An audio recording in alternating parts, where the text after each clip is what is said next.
Hi, my name is Katya and this is Girl Boss in Style podcast. Today we're supposed to be actually a Girl Boss in Style interview episode, but I got a stomach flu, or whatever it is, so I needed to cancel it. So it's gonna be a solo episode instead, and I haven't scripted it at all, just wrote a list of things I wanna talk about. But yeah, it's gonna be fun, so let me go through it so you know what to expect.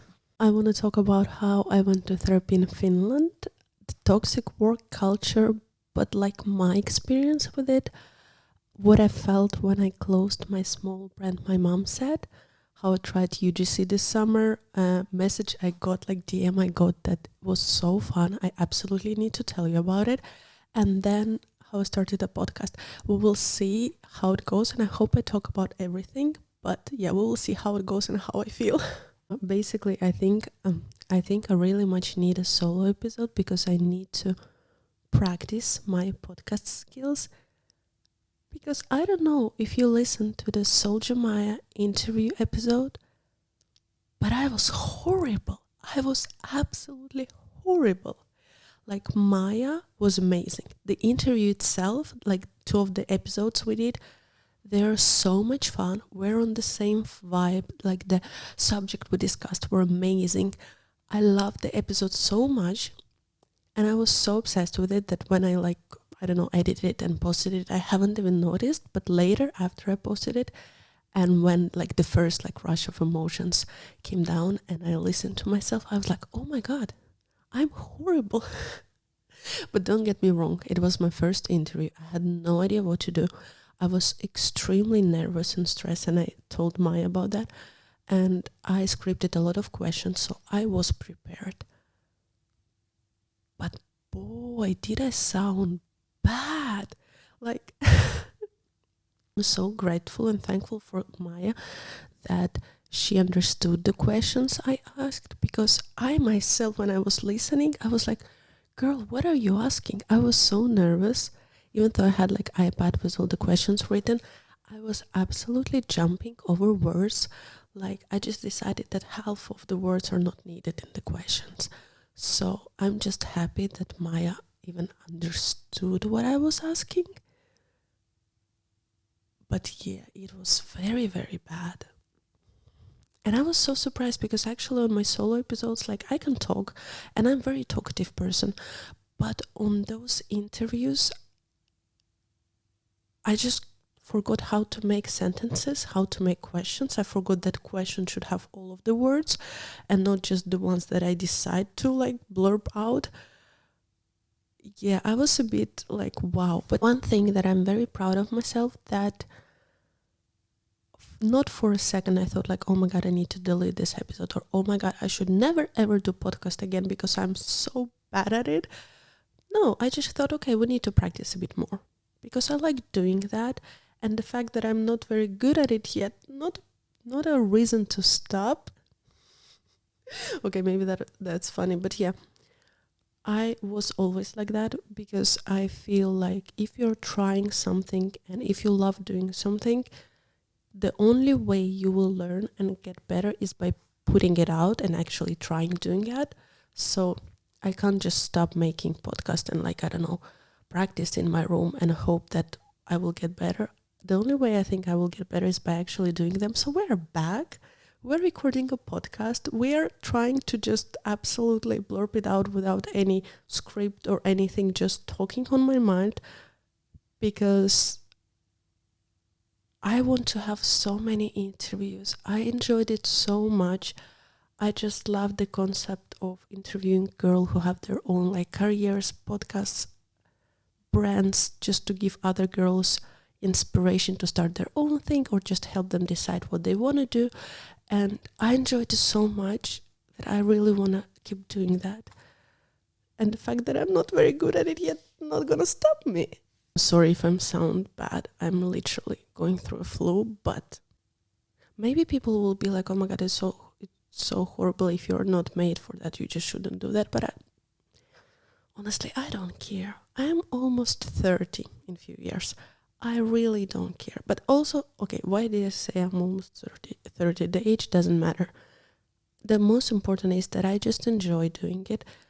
And also, by the way, it's been like 2 weeks since my last episode. I'm sorry for that.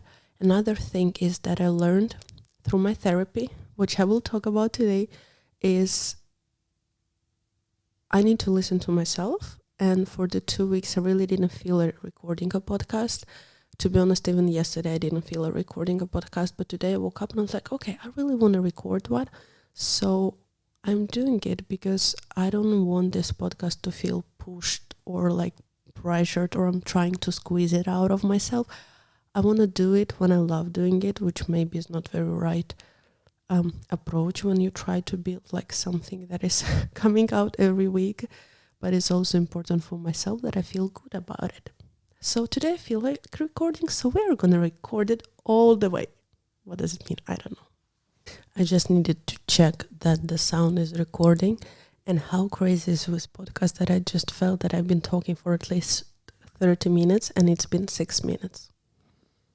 Okay, so let's start talking about how I went to therapy for the first time ever. It was this spring, and the only reason I was lucky to get a therapy because it was in my occupational health care. If your occupational health care covers your therapy, go. Don't waste time. Don't think like, oh my god, I don't have time for it now, blah blah blah.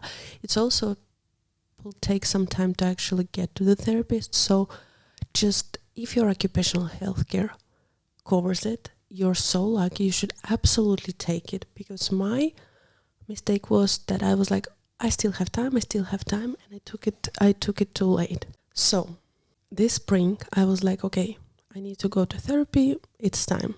It was time long ago, but I'm doing it. And there is like a full process when you come to the doctor. The doctor needs to give you a referral if he thinks you need a therapy. I told him about my issues, just a few of them, just a little trailer, and he was like, oh yeah, you need a therapy. So I go to my first doctor. Actually, the nurse here helps you to find like appointment. She listens to your problems, your preferences in therapy. As I wasn't before, I didn't know, and I didn't personally care if it was male or female, but if you care, you can talk about it. And then she was like, okay, to find a therapist is not that easy. If you don't feel right at the first like appointment, you can absolutely we can change it up. The first appointment is just to check how you feel. I was like, okay, whatever. So I go on this first appointment, and I never ever been to the therapy. None of my girlfriends, I think, none of my best friends were to therapy. None of my family were to therapy. So the only thing I know about therapy is how I saw it in how I saw it in the movies. Oh wait, that's actually not true. I forgot. Before going to the therapy, you also needed to go to another therapist, I think, or a doctor for appointment or two. So he decides. So first it was your general doctor, then it was another therapist, or I forgot what's the right term for it, and that another therapist decides if you need a therapy. So that first woman were amazing. I totally forgot about her. She was very chill, nothing special. She just wanted to listen basically what bothers me, and then to again refer me to another therapy that would be actually my therapist for the short therapy. And she was amazing. I just talked a lot, and she was like, oh, you don't have troubles talking. And I'm like, yeah, I never have troubles talking. I can talk about my troubles, my traumas, the things that I don't even know were my traumas, absolutely openly, and I don't care. And I know not everyone is like that, but maybe that's why I should have a podcast. Anyway, she referred me to the actual therapist, and I'm like, oh, can't you be my therapist, because we're vibing, I love it in here. She's like, no. I'm like, okay. So she refers me to the therapist. I got that therapist, and it's so weird because the woman doesn't talk. She just literally just tell me sit, and she talk.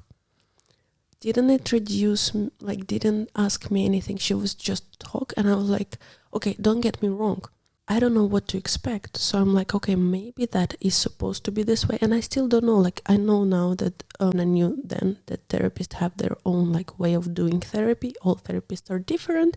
And that's what also nurse warned me about, that all the therapists do their therapies different ways. There are different therapists. So, okay, so I sit and I start talking. Again, I don't have troubles talking, but I feel like there should be something. Like I need to have some feedback, some like follow-up, some questions, but she doesn't say anything. And in between like me listing my troubles, I'm just like pausing, waiting for her to say something, and she doesn't say anything. And I'm like, okay, but that's exactly what I saw in the movies when people are like, oh my God, the therapist doesn't tell me anything. I just solve my own problems. And I'm like, okay, maybe that's supposed to be this way, but I also don't know. So I kept talking for an hour straight without nothing, like no feedback, no vibes, nothing was there. And then in the end, I was like, okay, so is it how it's supposed to be? Like, is it like even though I'm not like shy, maybe I'm shy, I don't know. If there's one thing I'm shy at is doctor and hairdresser. I feel so bad like to ask something, but you need to ask. So I'm glad I did. I was like, okay, so is it how it's gonna be? Like, only me talking? Like, what is the vibe? What is our schedule? I really need a schedule or like, some timetable. And she's like, well, you just need to talk until I know like what is going on. I was like, okay. And I go home and I start to think, because I know like I can change as therapist, but I'm like, I don't know. What if all the therapists are like that? What if that is therapy? Like, it wasn't bad. It just, I don't know, it's like talking to a wall. I'm very sorry, but that's how I felt that session. But I also was kept thinking like it was only first session. You really don't know. I'm very, very overthinker, and I felt bad. Like, what if I like change? What if she will feel bad? Like, oh no, like, but in the end, like I really thought about the week. At some point I was like, okay, I will continue doing that because it's a doctor. Like maybe it's like it's not supposed to feel like it's a friend's chat. That's what I was thinking. I had that one day like before something actually changed my mind, and I was like, okay, let me try one more therapist. And I did that, and I waited 4 months, and I came to this new woman, and she's amazing. Like from the first hello, we're vibing, and then I'm sitting and she's like, well, actually I'm closing my how's it called, my like whatever therapy here, so I'm not going to be continued, so maybe we shouldn't even do that class, or sorry, that session. And I was like, girl, you should have told me that weeks ago. I literally waited for you for a month. But anyway, we canceled that session immediately, so I needed to find another therapist. Is it interesting? I don't know. Anyway, then I actually get my therapist. From the first hello, it was a vibe. Like I was like, okay, no, it's gonna be a good thing. How different it was from previous is just that she also did a lot of listening. I did a lot of talking. But same time, every time I will stop or she will see that I'm like lost, she will really ask a follow-up questions or ask a more deep questions. She just kept asking questions that helped me realize which way to go and where the troubles are, like where the problems are. She was so amazing. I'm just in love because I don't know, every session I felt so good, and she helped me realize that I have much more traumas and troubles that I even thought I knew I had. But I just want to tell that when you know, you know. It's literally like a first day. When you know, you know. I felt comfortable talking with her. I felt comfortable sharing. But again, sharing was never my problem. But the thing that she really helped me to reflect, and I think that's what I heard therapists are about. They help you like to reflect and lead you to the way you need to go, or maybe you didn't know you need to go, and talk more or like think more and just work with more. She was amazing. I'm not going to talk about all the traumas we talked about with her. Maybe someday I will be ready, but not now. But I want to talk about the toxic work culture, because that was one of the most interesting things. One of our sessions, when I had like, I don't know, I wasn't in the mood personally, just I wasn't feeling good and I didn't know what to talk about it. And I was like, okay, let me talk about this one thing. I didn't even thought that it's a problem, right? I just needed to say something and I couldn't come up with anything. So I mentioned that I really didn't know it's a problem, to be honest. I mentioned that it's very hard for me to do anything on a work days. Now, as I will be talking about it, I will again feel stupid, but maybe some people will relate, so it's good to talk about it. Since, I don't know, school years, primary school, I was like that. But when I started talking about it, I realized that how crazy that I still have it with me, and I brought it with me from school to my uni life, then to my work life, and then it's still years later, it's still with me. So I have this thing that I can't have fun on the work days. I feel absolutely guilty, and I just don't do that. I think it was very interesting for my boyfriend also, because my boyfriend, he's a DJ. He works a lot during the days as well, like doing all the organization stuff and stuff, but he doesn't have like 9 to 5, and he's very spontaneous, so he can easily go like random Wednesday 5 o'clock, like let's go have sushi, or let's go eat, or let's do walk. I immediately get so anxious. I get immediately get sad because I want to go, but I can't go. Why I can't go? Because it's in my own head that I need to work. So for years now, I've been having, okay, let's talk about the last year. I had my day job, office job. Most of the days we could have worked from home. So we worked from home, and then one day was in the office. And then I had my small clothing brand, my mom said. So I basically had 2 jobs. So if talking about, for example, last year, I always felt that if I'm not at work, if it's evening, then I should be working on my mom said. If it's Saturday, Sunday, don't even talk about having fun. Saturday, Sunday were my office days for my mom said. So I would wake up in the morning, I would start sewing, or I would start doing something. Mostly it was sewing, and I would just sew all day, which like, I don't know, seasons of Vampire Diaries or Elementary or Supernatural or Gossip Girl or Gilmore Girls while I was working all Saturday and Sunday. And I told her this thing that me and my boyfriend are very different. I'm not that spontaneous. She's like, what is spontaneous? And I'm like, well, I can't go after work on a Wednesday for like a lunch or a dinner or just see girlfriends or have coffee. Like, I can't do that. She's like, what do you mean? And I'm like, well, it's a work days. She's like, yeah, or a weekdays or whatever you call it. And then we started talking more about it. And I grew up in a very like work culture now, toxic work culture family. And just in my culture, we have 100 sayings about how want to live, know how to hustle. You can always relax on the pension. Basically, all our sayings are about how all you do is work, and you can relax later when you're dying, or when you're dead, or when you're on the pension. So since school, I will come after school, I will do my homework first, and then I will relax. And even then, like, I wouldn't go out. Even though, like, the funny thing, like, if I would go for a walk or, like, see my friends on the weekdays, my parents were never against it. So it wasn't like that. But just growing up in a very, like, my dad is very work-driven.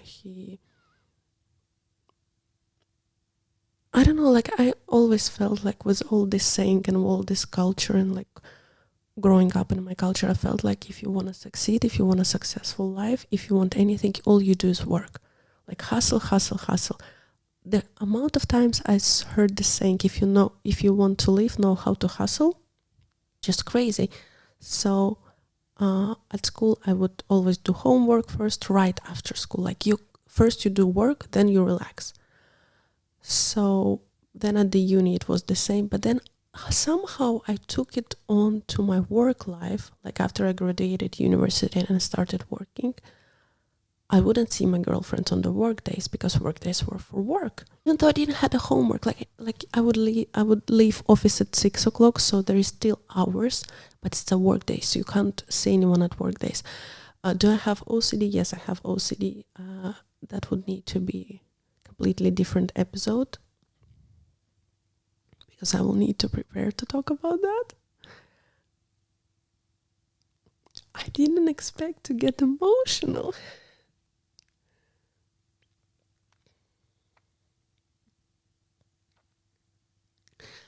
So yeah, we started talking about this, all of that. There's like so much background to that problem with my was my therapist, and she told me like a lot of good things, which I understand is very basic, but once you hear it from your therapist, you're like, yeah.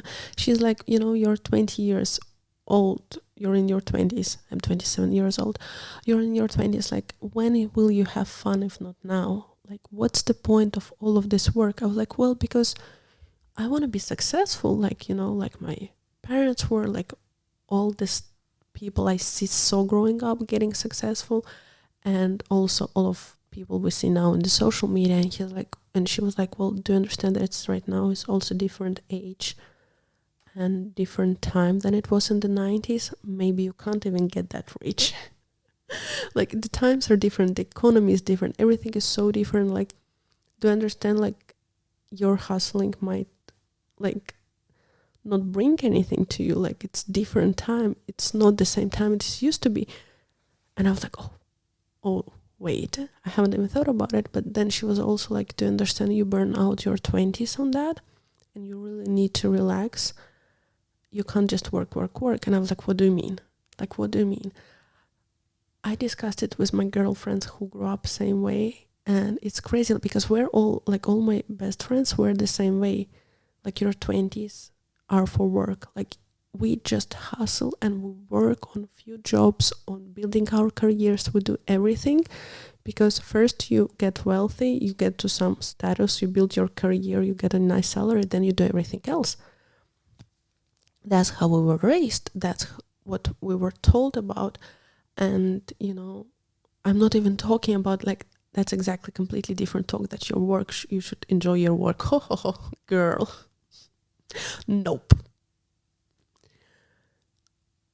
So then we started, like, unpacking that thing, and she was like, yeah, you need to go out, you need to start saying. And I was like, yeah, I know that. And when I already were talking about that, I told her that, yeah, I'm trying to see more people on the weekends. Or no, actually, I'm like, I told her that I wanna start doing that, because I do feel like I've been living in Finland for 4 or 5 years. I don't have girlfriends, I don't have best friends. I have 2 best friends who live very far away from me, because I was always busy. And every time someone would ask me out or something, I would also feel bad. Even with my boyfriend, again, when he asks me like, oh my God, let's go eat, I get so anxious, because I'm like, yes, I want to do that, but then also maybe I should stay at home and work on my business, work on this, work on that. And then I feel bad for not going with him, and then I feel bad for this and that, and I get so anxious and I get so sad. And of course it's difficult for him as well. But also I think it's interesting how sometimes, okay, now you think might be that I was like, I don't know, like Legally Blonde, that like cut when she like working. I wasn't like that. I was trying to be like that, but I wasn't. So it's saying about all this work, I'm not saying that I was actually working 24/7 non-stop. It wasn't like that. I could really stay at home and like stretch out work and pretend that I'm working. But anyway, it was important for me that you don't leave house. So you can pretend and you cannot work at home, but the more important is like on the weekdays, you don't leave the house. So there is illusion that you're working, or there is illusion that you're not having fun, because having fun was, oh my God, it's so difficult. Having fun for me in the head was like, oh, if you're having fun, then you're not working. You're not working, then you're not making money. So you can't do that. You can't just go and have fun on a weekdays when you were supposed to be hustling. So I might stay at home and say like, okay, I can't do that, I need to work. But it doesn't matter that like I sold like 1,000 dresses that day. I could have still like procrastinate and stuff like that. But at least my mind was about work, which is like completely crazy. During that time, I was so anxious. I will wake up in the middle of the night screaming. Now, as I closed, okay, not running up ahead, but yeah, I was very anxious now when I'm thinking about it. I would wake up a few times a night screaming. I forgot what the term for that is. Night terrors? When you're screaming, but you're not screaming. My boyfriend said that I was with my open eyes. scream, but then I will wake myself up because someone is screaming and I'm like, what is happening? And sometimes I will wake up standing in the middle of the room screaming, and my boyfriend didn't know what to do. But yeah, that's what was happening when I had a lot of anxiety that I didn't even understood I had.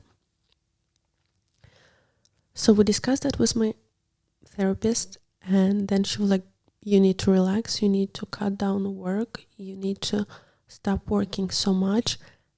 It was on Wednesday, and on Friday I received news that I'm being laid off from my day job. So basically, I like to say that my therapist manifested my unemployment. That was so fun. Like, I was crying and laughing because when I was laid off, I was crying so much because I couldn't believe it. I thought that I spent a year working, doing my best, like, I don't know, doing my best I ever could and putting a lot of good work. And then I got the news that I'm being laid off. It was very hard to process. And also it meant that I need to start looking for a job. And looking for a job and like trying to hustle again didn't really go along with what my therapist told me to relax. So it was very funny. Also, I needed to tell her that as I'm being laid off, it means I wouldn't have occupational health care anymore, so I can't continue with her sessions anymore, which was so sad because we needed much more to unpack. That's why I'm telling you, if you have the occupational health care, don't waste your time and go book that therapy session.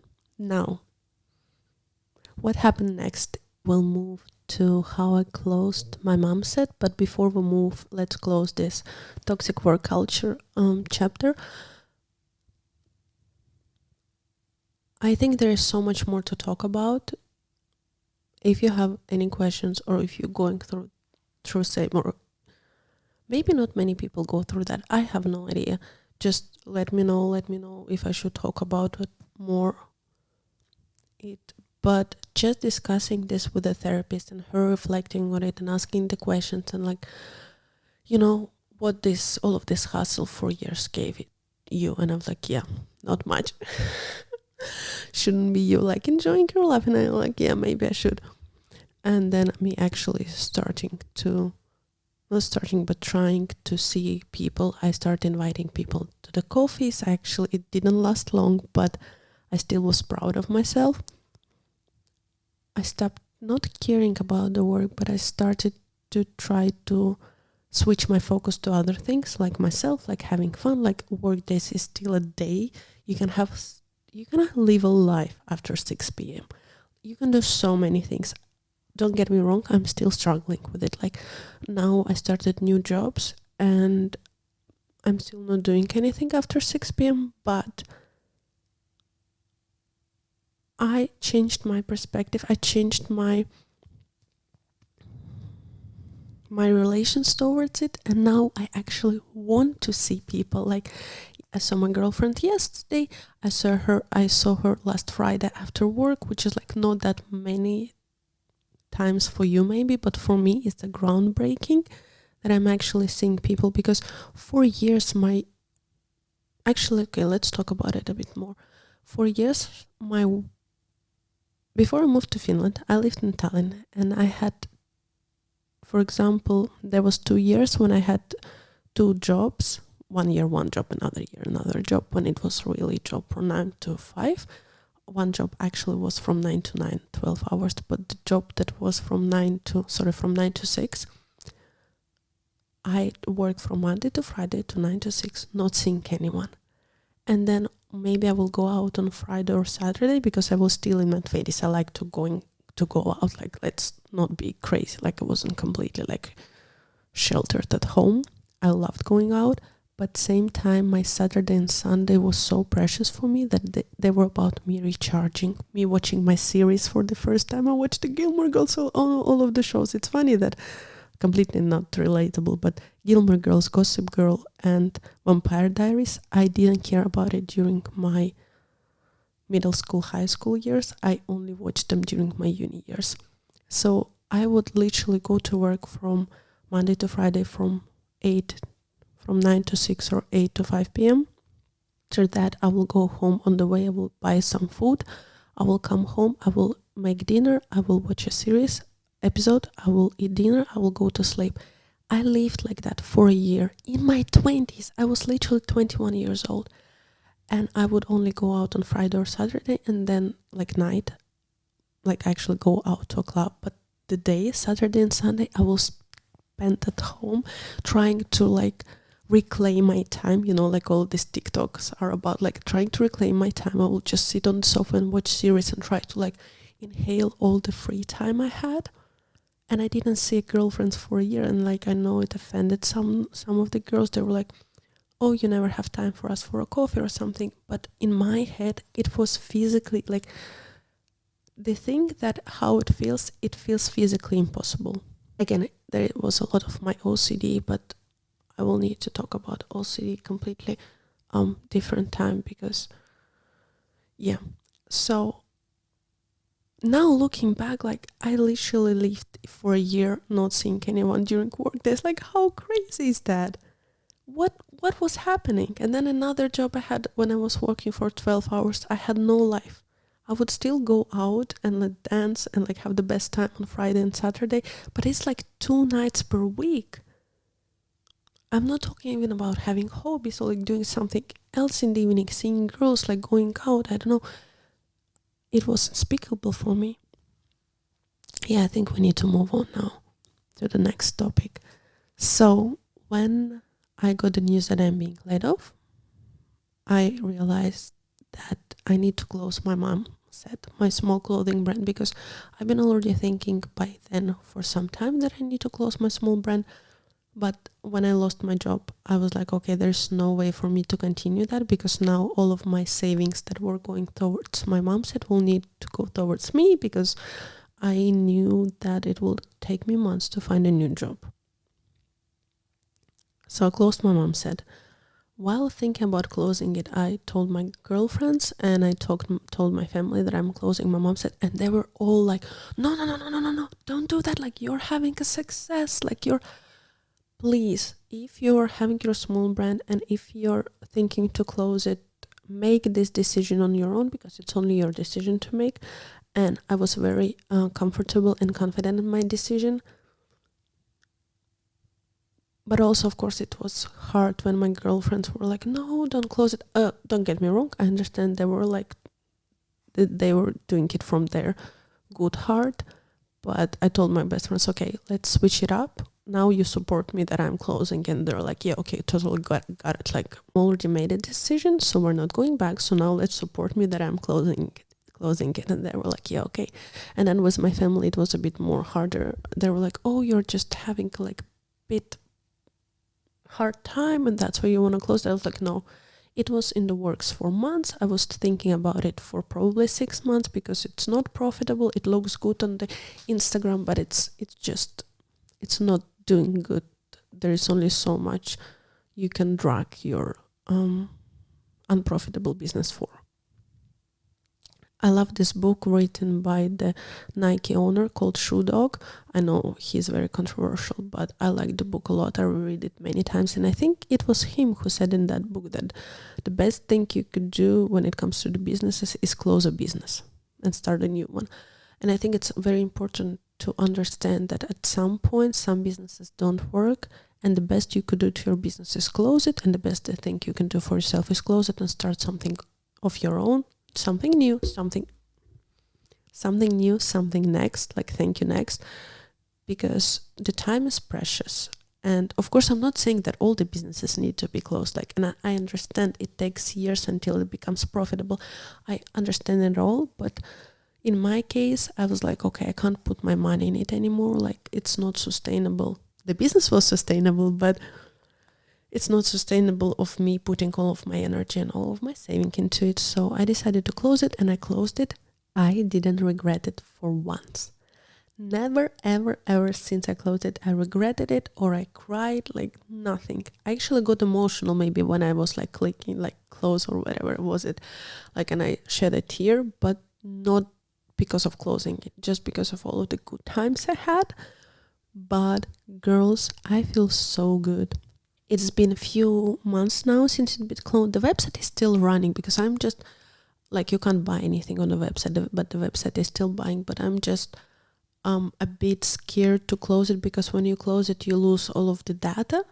So I downgraded it. I need to close it soon. I just need to make sure that I have all of the data. And actually this week I needed to get some data from my bookkeeper from the website, and I opened it and I felt anxiety. I felt so bad. Like I think I immediately remembered all of the months of working and overworking and stressing over it. And I was like, I'm so happy I closed it, because once I closed it, I realized actually how much time and how much of my energy and mentally toll it was on me.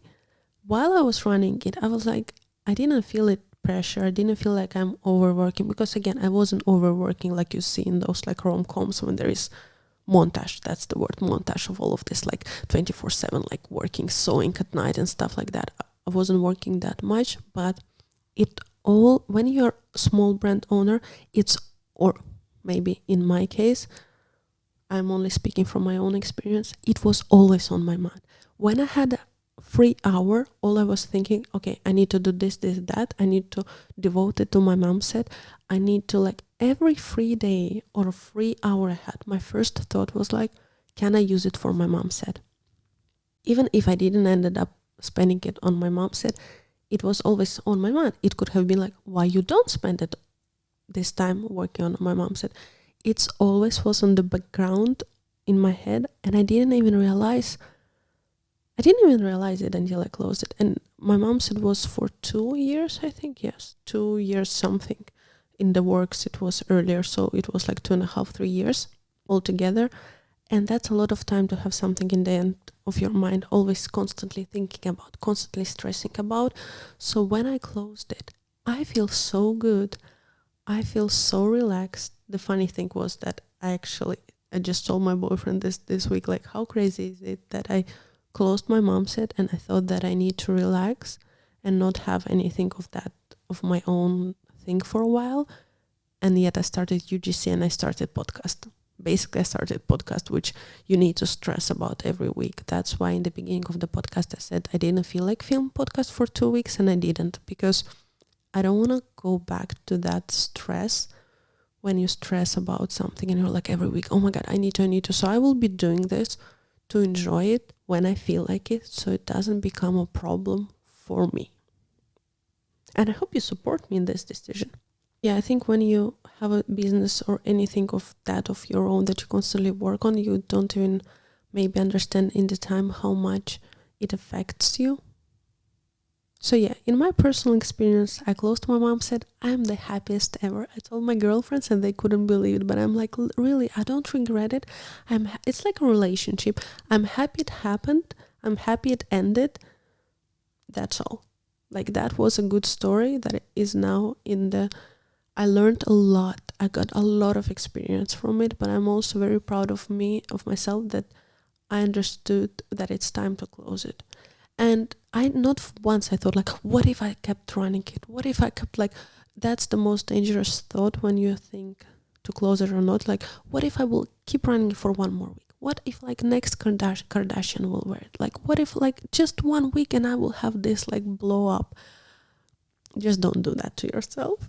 Maybe that's why it took me 6 months to close it. And probably, by the way, completely honest, if I still had that job that I was laid off, if I still had it, I probably would still have my mom set, because I'm thinking, okay, I still have some savings, I have some money I could put, maybe a bit more. So definitely it was I'm thankful for being laid off, for the one thing that I realized it's time to close my mom set. Not even realized, I just couldn't run it anymore. So move on to the next topic is, UGC. Oh, that was fun. So in case you don't know what is UGC, now I did UGC for few months, maybe 2 months. And I'm going to share everything that I know, but I wouldn't say that I am professional, that I am professional or I know a lot about it. I might make some mistake now. So if there is some UGC professionals listening to that, and if you want to correct me, absolutely go correct me, because I only did it for 2 months, so I'm not that experienced and I don't have that huge amount of knowledge. but I just wanna share it, okay? So, as you don't know, UGC stands for user generated content, and there's UGC content creators. It means that people who doesn't, okay, no, other way. You don't need to have any following to be UGC creator. UGC creators create content for brands and they sell the content to brands, so the brands can post this content on their pages, on the brands' pages. So you, as UGC creator, you film a content, you sell this content to the brand, and then brand can use it the way you agreed it. Like you can sell the rights for this content for like year, 2 year, 3 years. You can agree on the ads or not ads, but it's now this brand's contact, and this brand will post it on their own page. They don't need to tag you. They can tag you. Like it all depends on the agreements you have. What's good about it is you don't have to have any following and you can make money. When I first heard about it, I was like, that's a scam. That's another scam, whatever. But before I was laid off, I told about it to my friend. And she was like, okay, let's try that. And I was like, yeah, we should try that. But then we never did that. But then I was laid off and I started looking for a job. I couldn't find a job. I was like, I might as well try that. Maybe it's a scam, maybe it's not. All you need to do to start is have a portfolio, make a mail account, and find brands to contact. I made a portfolio out of the TikToks that I already had because this year my New Year resolution was to film and post a TikTok every day. It was just something I wanted to do, to try out, because I didn't even know how TikTok works and stuff. And I was like, okay, I might as well try that. So I've been posting TikTok every day. By the way, if you don't do that, or if you want to try that, go and try. The only way you can be good at something is by trying. Like my first TikToks are the most cringe stuff ever. I still probably post cringe stuff because I'm 27 years old and I'm still trying to be relatable. But I think I'm relatable to the girls of my age, but I might be cringe for the girls younger. Still fun. I enjoy doing that, so I will keep doing that. So yeah. I have a lot of TikToks and I had a lot of reels. I had some TikToks and reels when I talked about some clothing or some brands. So I used that for my portfolio. You can build portfolio in Canva for free. Then you make Gmail account, again, for free. If you don't have any TikToks, again, not a problem. Just find some product around the house. Like I think all the UGC who they start with like ordinary, because everyone has ordinary at home, and you just make like a review. By the way, UGC content, it's again, depends what do you agree with the brand, but it should look and feel organic. It shouldn't be a professional ad. That's the point of it. The UGC content is made so that brand has something to post on their feed, and this something would look and feel organic, so it will feel and look like some customer made a organic review of their brand. So it shouldn't be very polished. Again, maybe I'm wrong. Some brands prefer polished, some brands prefer like completely ads, but the point of UGC is to make organic content that look like it made not by influencer, but just people, your, I don't know, neighbor vibe. Okay, that sounded wrong. Okay, relatable people, right? So I made portfolio, I made Gmail account, and I'm so happy I told about it to my friend, because my friend was actually the one who got more excited about the idea, and she was like, okay, have you done this? Have you started it? If she wouldn't do that, I would already forget about that idea, because I was so sad about losing my job, and I was so stressed about finding a new job that I didn't really care. But because she was pushing, it really, Sveta, thank you so much for that, because really she's the one who like pushed me to keep doing that. So it's another thing, another advice, maybe ask your friend or someone who wants to join you. I think it's always easier to do with a friend, and there is something who is like pushing you when you don't feel like doing it, and other way, right? So I started contacting brands. I wrote emails to like, I think 300 brands. You can find the brands on websites.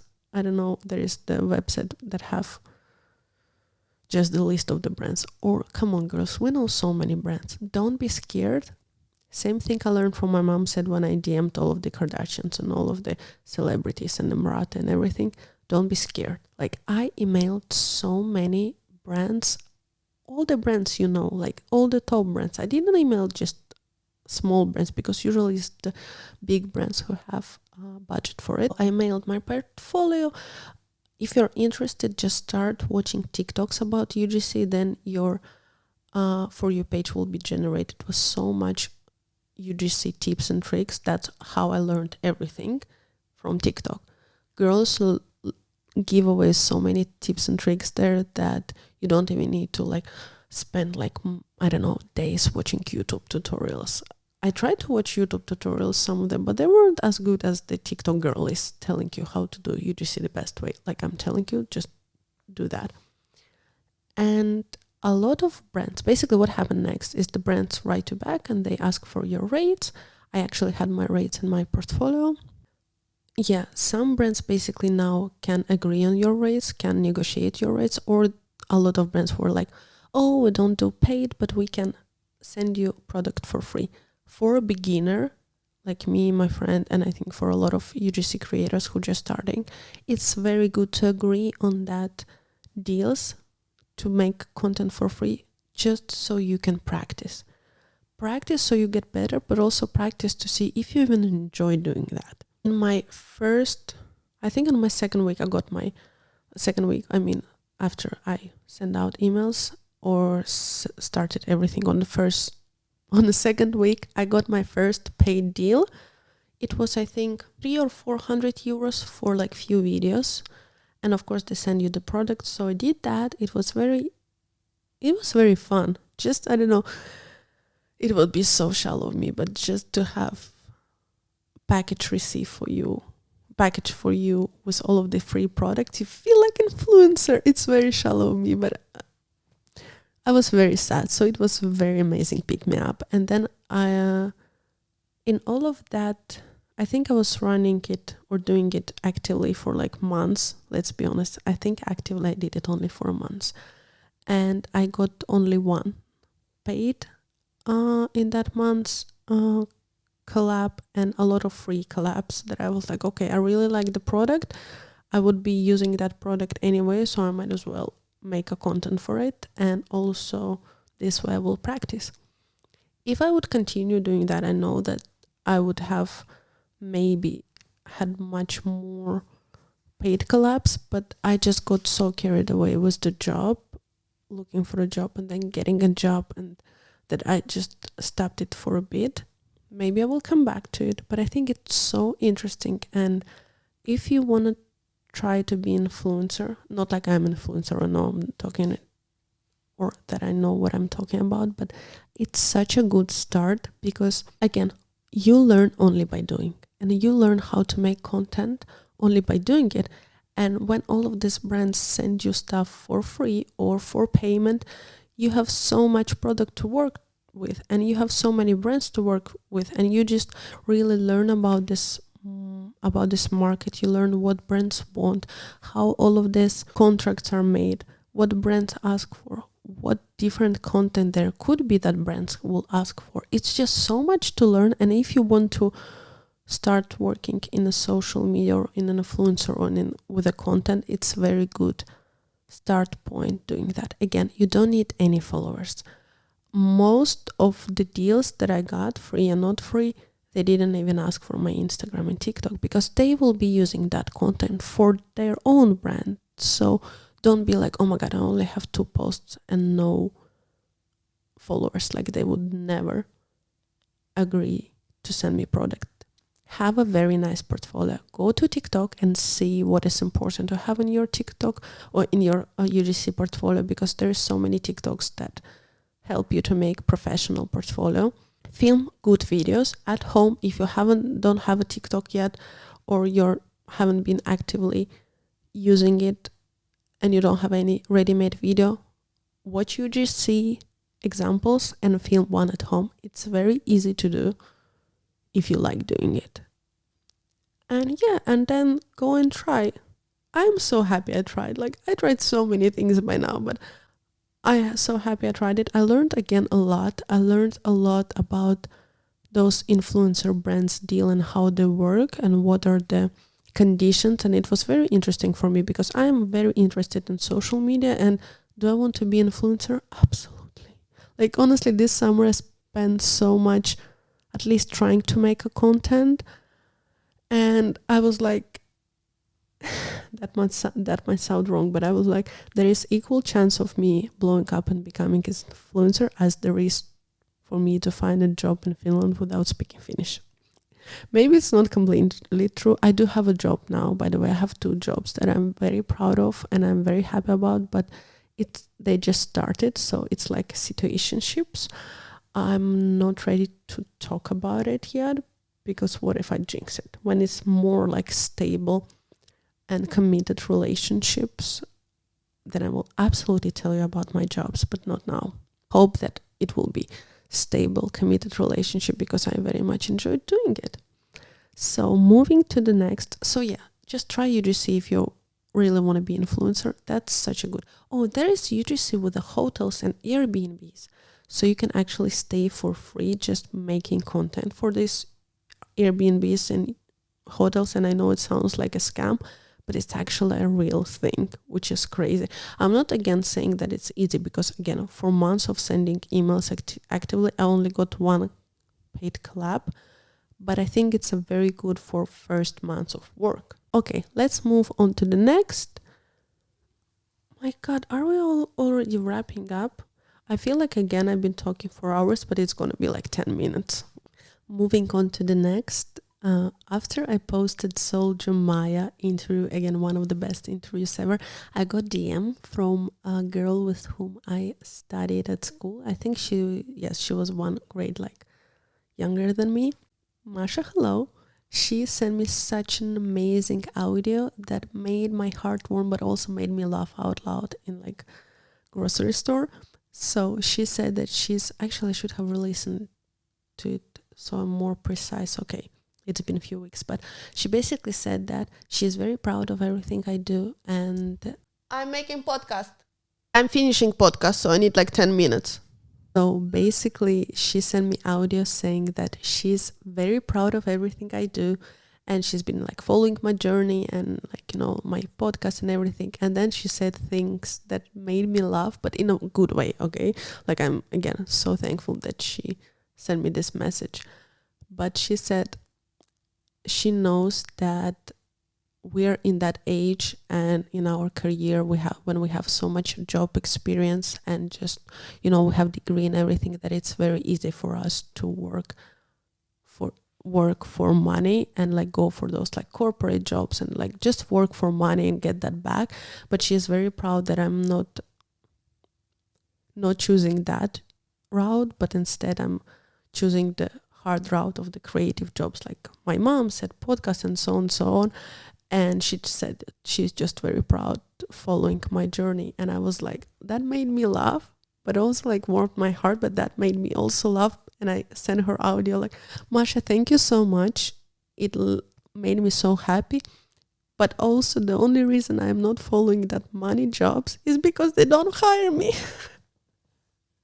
I'm personally in that time of my life that I would love to have a corporate job with like a good huge ass salary just for the stability, but they don't hire me. Of course, like I would be the first one to say that it's my fault that I don't speak Finnish, but this message was so funny.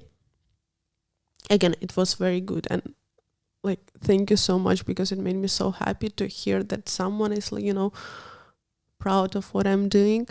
But it also reminded me how funny it is that what we see on social media can be so different from what is happening. So for her, because we haven't like seen each other, I don't know, for years, for her, what she saw is that I used to like resell vintage. I had YouTube channel even at one point. I mean, what you can see from my Instagram, right? Then I had my clothing brand. Now I have a podcast. And you can see all that and you can think like, oh my God, like she's really working hard to pursue her like creative jobs. But what was happening is that I couldn't find a job.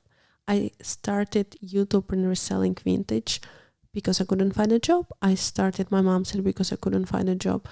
I started podcast because I was unemployed. Just how fun it is. I don't know what else to add.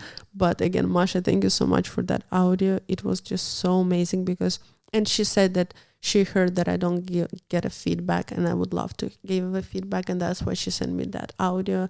And it was just so amazing that she liked what I'm doing. So thank you, Masha. Love you. And yeah, I think that's about it. I don't know if you can hear my boyfriend woke up and he's making coffee. So I'm sorry if you can hear that, but we're finishing anyway. I don't even know what to say else. I just hope that you enjoyed this solo episode. It wasn't scripted. I literally talked from my heart, and I hope it sounds better than when I talked to Mai, because that was horrible. I feel like I've been talking for hours, but I know I've been only talking for 40 minutes, unfortunately. I don't know. So there is so much more to each of the topic I discussed. If you want me to talk about any of it, just let me know. I'm always happy to talk. I don't get any feedback, or that's a lie. A few girls wrote me that they enjoyed the podcast. But if you want me to talk about it, just let me know. I would love to do that. And if there is one thing you can get from this episode, is that don't be scared to try. The only way you can learn is by actually hitting that upload button, hitting that launch button, starting. You can spend days and weeks planning something and thinking what is the best way to do it and being perfectionist and stuff like that, but you wouldn't learn until you try. I wouldn't learn anything unless I started. My mom said, was it successful? No, but I learned so much. And okay, that will be so cringe. If you don't want to hear cringe, just pause it and goodbye at that point. But I saw this TikTok that said there was that professor, is it true? I don't know, that divided his photographer class on two groups. To one group, he said to make as many photos as they can and submit in the end of this semester or whatever it is, as many photos as they can. And to the second group, he said to submit only one photo in the end of the semester. One good photo. And first group, who said to make as many photos as they can, they spend that semester trying different angles, trying different, subjects, objects, different lights. They tried out so many things, and they learned so much just because they were told to make as many photos as they can. And the group that was told to make only one picture, they spent all semester planning and discussing without actually doing anything, because they were saving that for that one shot. And of course they didn't learn anything. So I'm sorry if that was cringe, but I think that's such a good story. Even if it's not true, it's such a good story. So don't be scared to try. And another thing, please go out on the weekdays. If you are same like me and went through that difficult, or going through that difficult work relations, toxic relations to the work and work culture, then we can have fun on the weekdays. We don't need to work all the time. So thank you so much for listening. I hope you enjoyed it, and I will see you soon. I will continue with the Girl Boss in Style interviews. It's just so difficult